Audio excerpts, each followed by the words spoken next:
Dear kwentong OFW admin, hindi ko kailanman inisip na darating ang panahon na mapapatanong ako sa sarili ko kung kilala ko pa ba talaga ang lalaking minahal at pinakasalan ko. Maaari ninyo na lang akong tawaging Sheila. Mahigit 8 taon na kaming mag-asawa ni Edgar at biniyayaan kami ng 2 anak. Pareho kaming lumaki sa isang maliit na probinsya kung saan payak lang ang pamumuhay at halos magkakakilala ang lahat ng tao. Hindi man malaki o maganda ang aming bahay, masaya at tahimik naman ang aming pamilya. Isang simpleng tahanang gawa sa hollow blocks at yero, may ilang tanim na gulay sa bakuran at tuwing dapit hapon ay maririnig ang masasayang sigawan at tawanan ng mga batang naglalaro sa kalye. Noong binata pa si Edgar, kapansin-pansin na talaga ang kanyang hitsura. Isa siya sa mga lalaking madaling mapansin saan man magpunta. Matangkad, maputi, at laging malinis tingnan. Kahit simpleng damit lamang ang suot, hindi nakapagtataka na marami siyang tagahanga noon. May mga babaeng kilala ko na hayagang umamin na may paghanga sa kanya. Pero hindi lang mga babae ang humahanga kay Edgar. Maging ilang bakla sa aming bayan ay kilala rin siya at madalas siyang biruin ng mga kaibigan. Lagi nilang sinasabi na kung gugustuhin daw niyang guminhawa ang buhay, madali lang iyon dahil maraming handang tumulong sa kanya. Pinagtatawanan lang namin noon ang mga biro nilang yon. Hindi ko inakalang balang araw ay magkakaroon pala ng ibang kahulugan ang mga salitang yon. Nahulog ang loob ko kay Edgar hindi lamang dahil sa kanyang hitsura, kundi dahil sa kanyang kasipagan at kabaitan. Hindi siya lumaki sa mayamang pamilya, pero marunong siyang magsikap para sa kinabukasan. Nagsimula siyang magtrabaho bilang helper sa isang maliit na kafe sa aming bayan. Doon ko nakita kung gaano siya kaseryoso sa trabaho.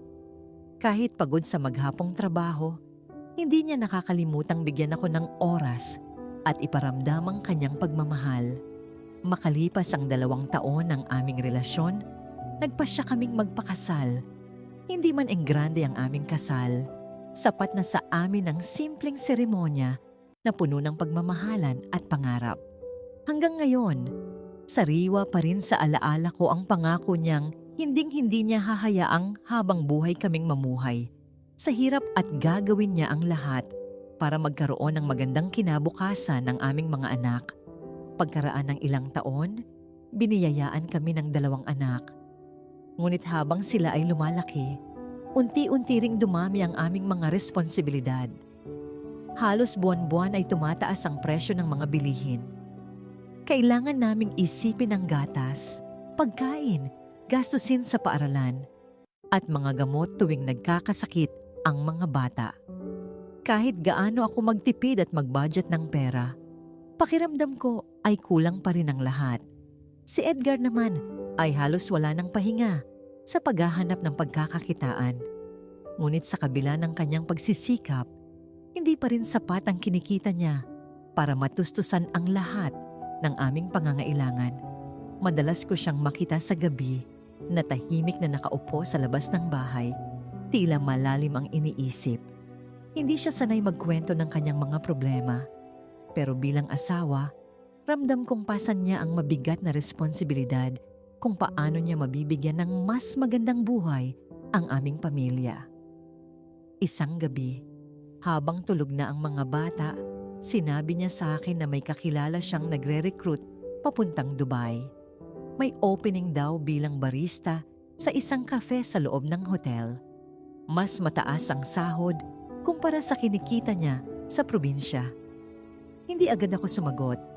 Ang una kong naisip, paano kami? Paano ang mga bata? Pero nang makita ko ang pagnanais sa mga mata niya na mabigyan kami ng mas magandang buhay, pinilit kong maging matatag. Umalis si Edgar makalipas ang ilang buwan. Iyakan sa airport. Nangako siya na babalik siya agad kapag nakaipon na. Nangako siyang hindi magbabago. Nangako siyang kami pa rin ang uunahin niya. Noong una, maayos ang lahat. Regular ang video call. Ipinapakita niya ang maliit niyang kwarto. Pinapakita niya ang cafe kung saan siya nagtatrabaho. Proud siya sa suot niyang uniforme.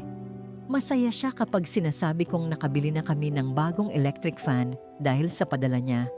Hindi kalakihan ng unang mga padala, pero sapat para makaraos kami.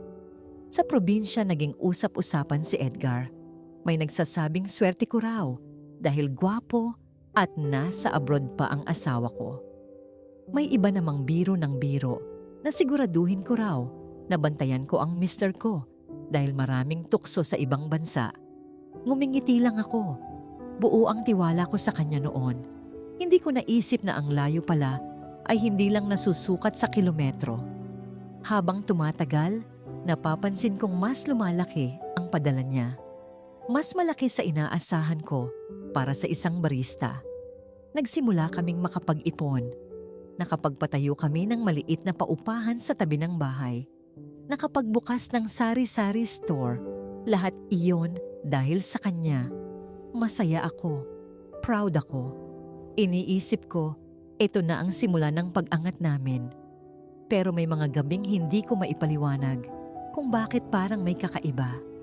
Minsan kapag tumatawag ako, hindi siya agad sumasagot. Minsan parang may kasama siyang hindi ko nakikita sa video. Kapag tinatanong ko, sinasabi niyang roommate lang o kaibigan sa trabaho. Hindi ko pinansin. Ayokong maging praining. Ayokong maging selosa. Sa tuwing uuwi siya, mas lalo ko siyang minamahal. Mas maalaga siya sa mga bata. Mas sweet sa akin at only bembang talaga kami kapag tulog na ang mga bata. Parang may guilt na hindi ko pa naiintindihan nun. May mga sandali na tititig lang siya sa akin. Parang may gustong sabihin pero hindi masabi.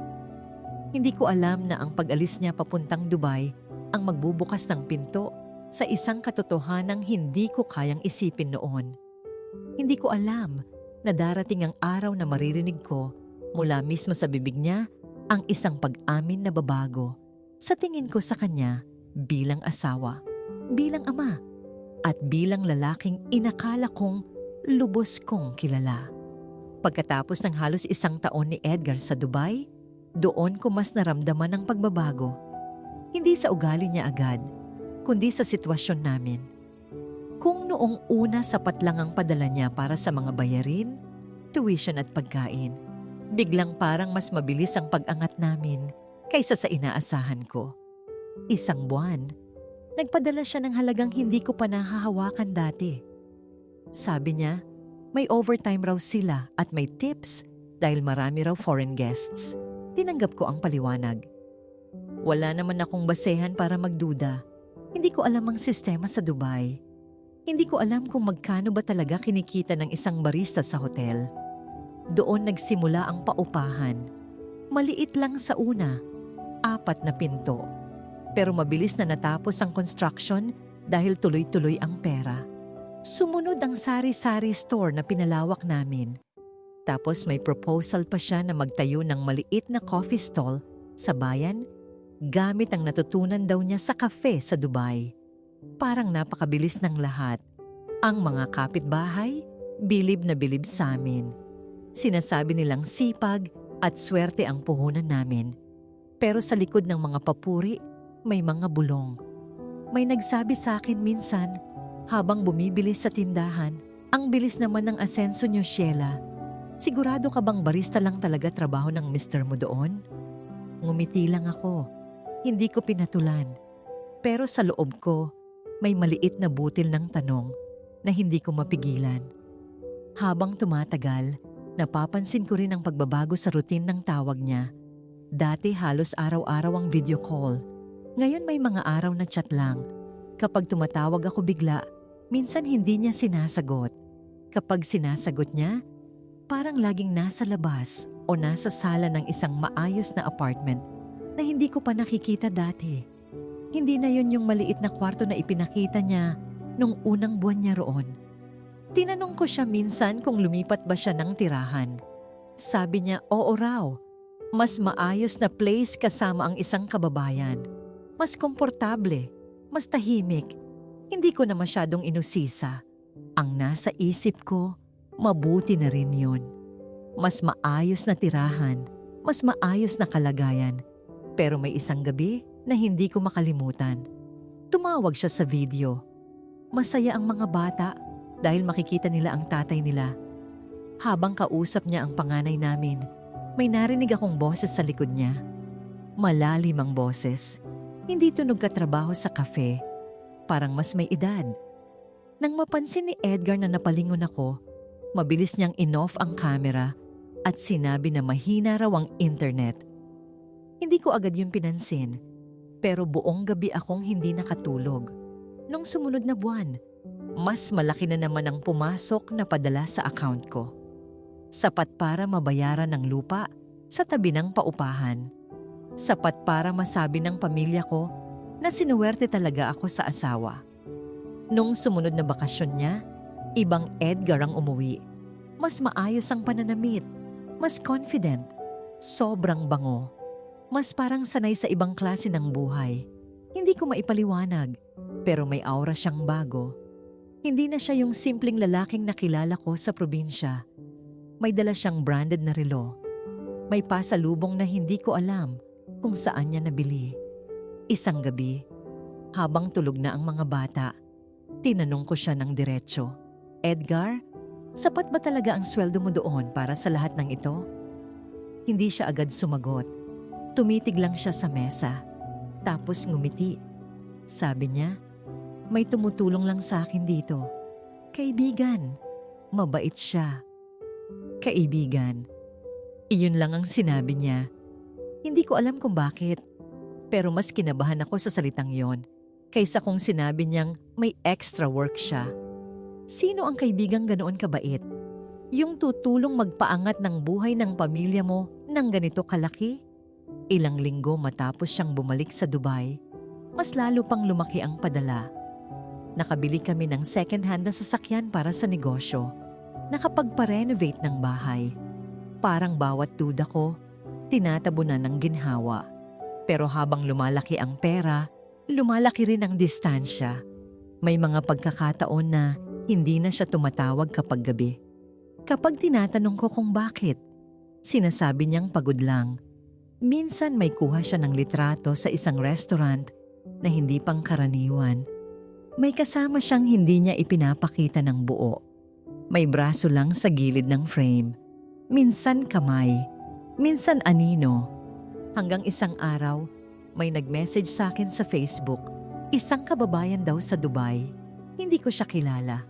Ang sabi lang, "Alam mo ba na hindi lang trabaho ang dahilan kung bakit komportable ang buhay niyo ngayon?" Nanginig ang kamay ko habang binabasa yon. Hindi ko agad sinagot. Hindi ko alam kung paninira lang o may katotohanan. Pero sa unang pagkakataon, naramdaman kong may bagay akong hindi alam. At hindi ko sigurado kung handa ba akong malaman. Pag-uwi ni Edgar sa sumunod na taon, dala niya ang mas malaking pera, mas maraming plano, at isang lihim na hindi na niya kayang itago ng matagal. Noong sumunod na uwi ni Edgar, iba ang pakiramdam ko. Hindi ko maipaliwanag, pero parang may mabigat na hangin sa pagitan naming dalawa. Masaya ang mga bata, sabik sa yakap ng ama nila. Ako naman, nakangiti sa labas, pero punong-puno ng tanong sa loob. Ilang araw siyang abala sa bahay. Inaayos ang bubong, binibilang ang kita ng paupahan, tinitingnan ang sales ng tindahan.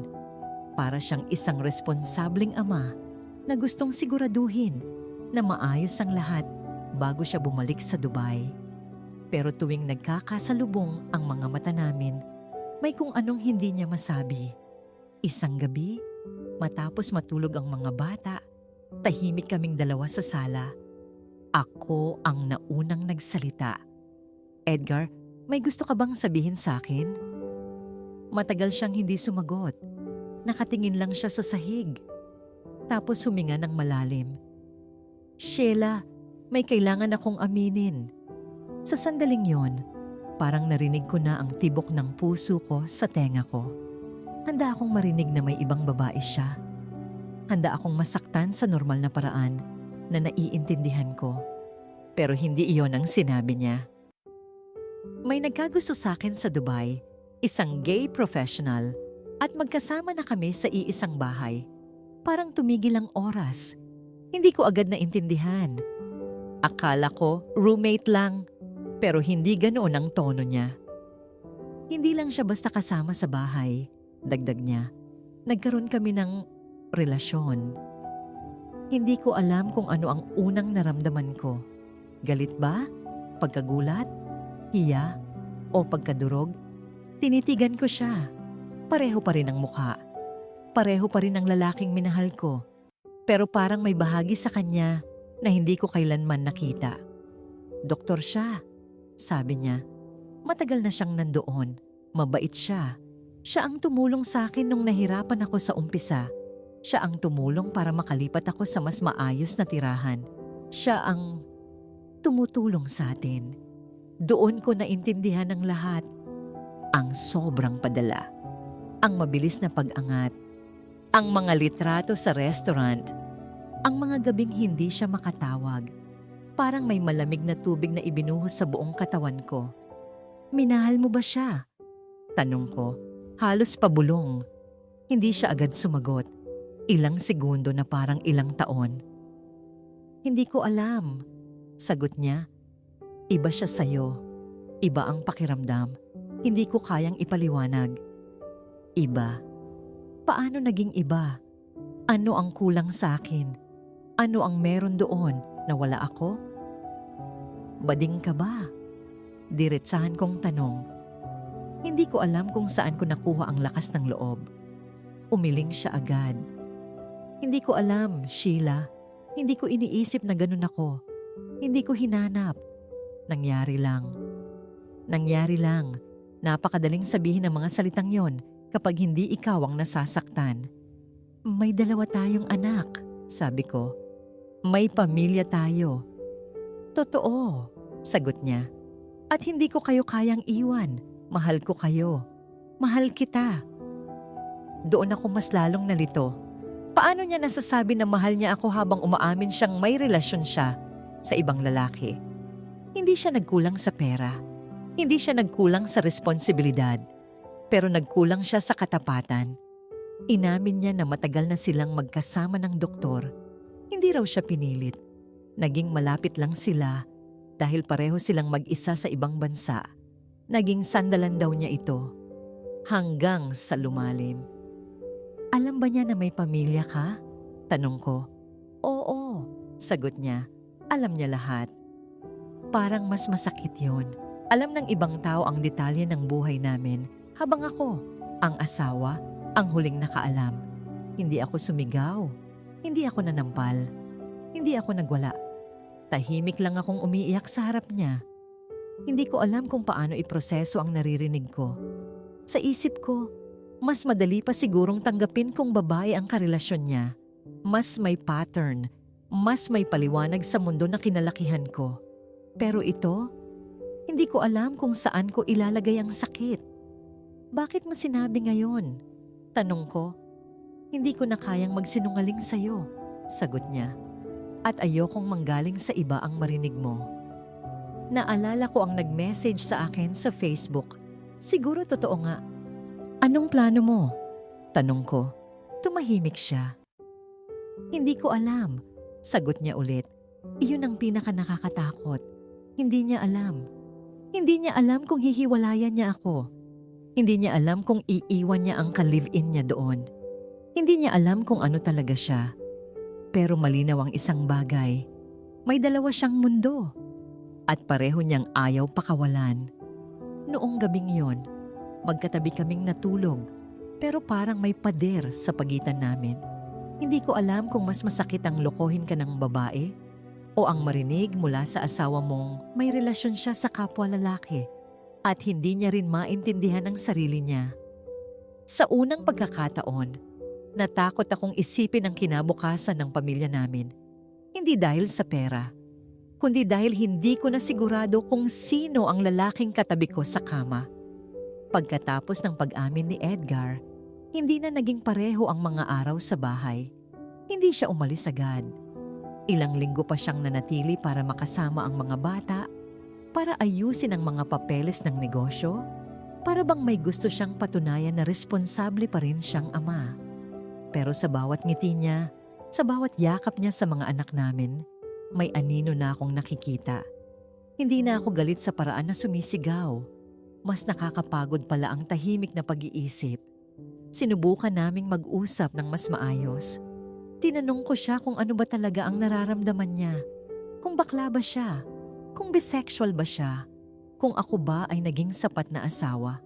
Hindi kita sinisisi, sabi niya agad. Wala kang pagkukulang. Hindi ko rin alam kung ano ang tawag sa akin. Hindi ko hinanap ang ganito. Pero hindi ko rin maitanggi na may nararamdaman ako. Nararamdaman. Para sa akin, malinaw ang mundo. Lalaki at babae, asawa at pamilya. Pero para sa kanya, parang mas komplikado. Sabi niya, hindi niya kayang iwan ang mga anak namin. Hindi niya kayang talikuran ang responsibilidad niya. Pero aminado siyang kapag nasa Dubai siya at kasama ang ka-live-in niya, iba ang pakiramdam niya. Parang may bahagi raw ng sarili niya na doon niya lang naiintindihan. Masakit marinig na may lugar kung saan mas nakakahinga ang asawa mo at hindi ikaw ang kasama niya doon. Lumipas ang bakasyon niya. Dumating ang araw ng pagbabalik niya sa Dubai. Hindi ko siya pinigilan. Hindi ko rin siya hinatid ng may galit. Tahimik lang akong nakatayo habang niyayakap niya ang mga bata. Nang yakapin niya ako, mahigpit. Parang may takot din sa kanya. Hindi ko kayo pababayaan, sabi niya. At totoo yun. Kahit bumalik siya sa Dubai, tuloy ang padala. Mas malaki pa nga minsan kaysa dati. Bayad ang tuition. Napalaki pa namin ang paupahan. Nakabili pa kami ng isa pang lupa na balak patayuan ng panibagong apartment. Ang masakit, hindi na siya nagtatrabaho bilang barista. Hindi na siya pumapasok sa cafe. Inamin niya sa akin sa isang tawag na hindi na niya kailangan. Tinutulungan daw siya ng doktor. May maliit silang business doon. Mas malaki ang kita. Hindi ko ginagawa ito para sa kanya lang. Paliwanag niya. Para sa inyo rin. Pero hindi ko maiwasang isipin na kung hindi dahil sa relasyon nila, wala rin ang ganitong klase ng ginhawa. May mga pagkakataon na umuuwi siya sa Pilipinas. Ilang linggo lang. Parang turista sa sarili niyang pamilya. Masaya ang mga bata kapag nandito siya. Ako naman, hindi ko alam kung anong papel ko. Asawa pa rin ba? O ina na lang ng mga anak niya? Isang hapon, kinausap ako ng kapatid ko habang nagkakape kami sa tindahan. Sheila, baka bisexual talaga si Edgar. May mga ganyan daw. Mahal ng asawa pero may gusto rin sa kapwa lalaki. Hindi ako sumagot agad, pero buong gabi kong inisip yon. Kung bisexual siya, ibig bang sabihin hindi ako niloko? O mas komplikado lang ang katotohanan? Kung mahal niya ako at mahal din niya ang iba, saan ako lulugar? Sa mga tawag namin, minsan naririnig ko ang boses ng ka-live-in niya sa background. Maayos ang tono, parang edukado, kalmado. Hindi ko pa siya nakakausap ng harapan, pero alam kong totoo siya. Hindi na siya multo sa likod ng kamera. Isa siyang taong may pangalan, may trabaho, may buhay. At sa buhay na yon, may bahagi ang asawa ko. Isang gabi, diretsahan ko siyang tinanong sa video call. Bumabalik ka ba doon dahil kailangan mo ang pera? O dahil gusto mo siyang makasama? Tahimik siya ng ilang segundo. Pareho, sagot niya. Doon ko naramdaman ang bigat ng katotohanan. Hindi na ito simpleng tukso. Hindi na ito pagkakamali lang nalilipas. Pinipili niya pa ring bumalik. Kahit hindi na niya kailangang magtrabaho bilang barista. Kahit kaya na naming mabuhay sa mga negosyo dito. Pinipili niya ang dalawang buhay. Dito sa Pilipinas, may asawa siya at 2 anak. Sa Dubai, live-in partner siya at isang mundo na hindi ko bahagi. At ako, naiwan sa gitna ng tanong. Pipigilan ko ba siyang bumalik? May karapatan ba akong sabihin na pumili na siya? O hahayaan ko na lang dahil hindi naman niya kami pinababayaan sa pera? Hindi ko alam. kung alin ang mas masakit. Ang katotohanang may kaagaw ako o ang katotohanang kahit anong gawin ko, hindi ko kayang maging buong mundo niya. Sa puntong ito, malinaw ang isang bagay. Hindi na ito kwento lang ng pagtataksil. Kwento na ito ng pagkakakilanlan.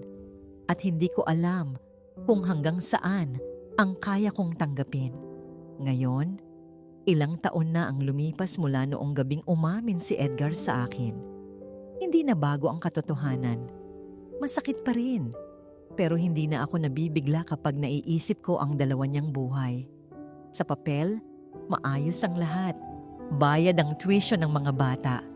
Lumaki na ang paupahan, naging 8 pinto na. Maayos ang tindahan. May ipon kami. May sasakyan.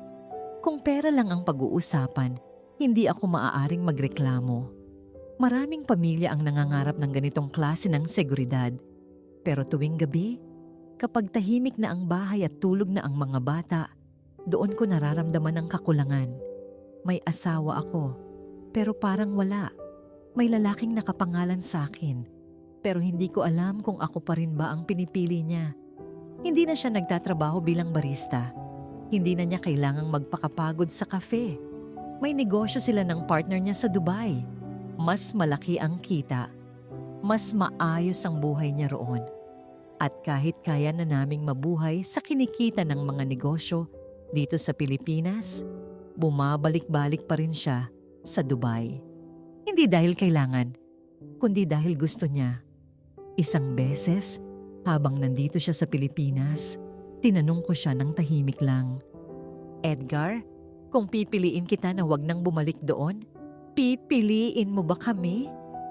Matagal siyang hindi sumagot. Nakatingin lang siya sa mga anak naming naglalaro sa sala. "Mahal ko kayo," sabi niya. "Pero hindi ko kayang putulin basta ang buhay ko roon." Buhay ko roon. Hindi na lang trabaho. Hindi na lang kaibigan. Buhay. Doon ko na-realize na kahit anong pilit ko, hindi ko kayang maging sapat para punuin ang lahat ng bahagi ng pagkatao niya. Kung bisexual ba siya, hindi ko pa rin alam. Hindi niya rin masagot ng diretsyo. Ang alam ko lang, may parte sa kanya na hindi ko kailanman maaabot. Sabi ng nanay ko, tiisin ko na lang dahil hindi naman siya nagkukulang sa sustento. Sabi naman ng kapatid niya, mas mabuti na yan kaysa babaero. At least alam mo kung nasaan. Pero ako, hindi ko alam kung anong mas mabuti. May mga gabing naiisip ko, baka tama sila. Hindi naman niya kami pinapabayaan. Hindi siya nawawala sa responsibilidad. Kapag may problema ang mga bata, siya ang unang nagpapadala ng pera. Kapag may emergency, andyan siya sa tawag. Pero may mga gabing mas nangingibabaw ang tanong ko sa sarili ko. Ako ba ay asawa pa rin? O isa na lang akong bahagi ng obligasyon niya? Kapag bumabalik siya sa Dubai, hindi ko siya pinipigilan. Hindi ko rin siya binibigyan ng ultimatum. Siguro dahil takot ako sa sagot. Baka kapag pinili ko siyang pumili, hindi kami ang piliin niya. Mas madali yatang mabuhay sa katiyakan ng pera kaysa harapin ang posibilidad na tuluyan siyang mawala. Ngayon, habang sinusulat ko ito, nasa Dubai na naman siya. Kasama ang live-in partner niya. Alam kong magkasama sila. Hindi na lihim, hindi na itinatago. At ako, nandito sa Pilipinas, pinapatakbo ang mga negosyong itinayo sa tulong ng relasyon nila. Minsan naiisip ko, kung wala ang taong yun sa buhay ni Edgar, wala rin ba ang ginhawang meron kami ngayon? Kung pipiliin ko ang dignidad ko at tuluyang tapusin ang lahat, kaya ko ba talagang panindigan yon? O mas pipiliin ko ang tahimik na pagtanggap para sa kinabukasan ng mga anak ko? Hindi ko alam ang tamang sagot, kaya gusto kong itanong sa inyo. Kung kayo ang nasa kalagayan ko, papayagan niyo pa bang bumalik ang asawa niyong may ibang buhay sa ibang bansa? Basta't hindi kayo pinapabayaan sa pera? O pipiliin niyo ang respeto sa sarili kahit mga hulugan yon ng mas simpleng pamumuhay? At sa tingin niyo ba, kapag ang isang lalaking may pamilya ay nagkaroon ng relasyon sa kapwa lalaki. Ibig ba sabihin noon na hindi na niya minahal ang asawa niya? O may mga taong talagang mas komplikado ang puso kaysa sa kaya nating intindihin? Sa ngayon, hindi ko pa rin alam kung hanggang kailan ko kayang mabuhay sa ganitong ayos. 2 buhay ang meron ng asawa ko. At ako, naiwan sa pagitan ng pag-ibig at katotohanan. Ang kwentong narinig natin ay hindi lang simpleng usapin ng pagtataksil. Isa itong kwento ng pagkalito sa pagkakakilanlan, responsibilidad, at pagpili sa pagitan ng puso at obligasyon. Sa kaso ni Sheila, hindi siya iniwan. Hindi siya pinabayaan sa pera. Hindi siya tinakbuhan. Pero sapat ba yon para sabihing buo pa ang isang pamilya? May mga relasyon na malinaw ang tama at mali. Pero may mga sitwasyon na hindi mo basta mahuhusgahan. May mga taong mahal ang asawa nila, mahal ang mga anak nila, pero may bahagi sa sarili nila na hindi nila kayang itago o supilin. Ang tanong ngayon, kapag ang isang tao ay may 2 mundong ginagalawan, posible bang maging totoo siya sa pareho? O may isang pusong siguradong masasaktan? Kung kayo ang nasa kalagayan ni Sheila, ano ang pipiliin nyo? Ginhawa, seguridad ng pamilya at maging praktikal, o ang dignidad at kapayapaan ng sariling puso? Maraming salamat sa pakikinig hanggang sa dulo ng kwentong ito. Sa buhay ng isang OFW, hindi lang trabaho at pagod ang kalaban, kundi pati lungkot, pangungulila, at mga panahong hindi na natin maibabalik pa. Kung meron din kayong kwento bilang OFW tungkol sa sakripisyo, pamilya, pag-ibig, tagumpay, o pagkawala, pwede ninyo itong ipadala dito sa aming channel. Maaaring ang kwento ninyo na ang susunod naming maibahagi. Ingat palagi mga kabayan, saan mang panig kayo ng mundo. Thanks for watching, and we'll see you in the next video.